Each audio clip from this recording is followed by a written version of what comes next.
Nagsilabasan sa kani-kanilang mga bahay ang mga residente sa barangay Minanga, Piat, Cagayan, alas 8 ng gabi nung Biyernes, May 1. Ito ay dahil sa pag-aamok at pananaga ng isang 27 anyos na lalaki.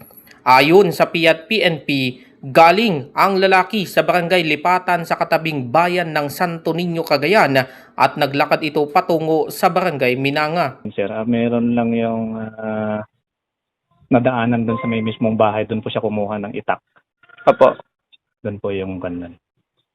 Mostly na po sir kasi nung tumatakbo siya, nagwawasiwas po siya ng itak. Yun na po yung mga may tinamaan na mga iba-ibang mga residente na po. Unang naging biktima ng suspect ang 86 anyos na lalaking may-ari ng bahay na kanyang nilooban kung saan niya nakuha ang itak.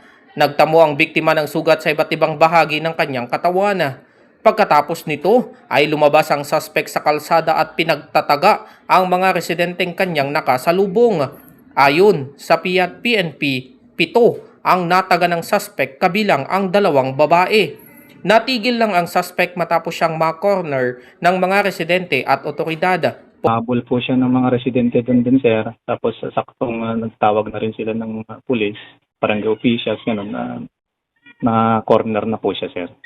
Nasawi naman habang ginagamot ang 86 anyos na lolo na naging unang biktima ng suspect. Inoobserbahan naman ang 7 iba pa.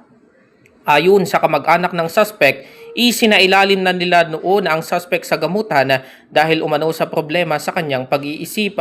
Nasa kustodiya ng Piat Police Station ang suspect at nahaharap siya sa kasong homicide at multiple frustrated homicide. Cesar Galasi, RNG News.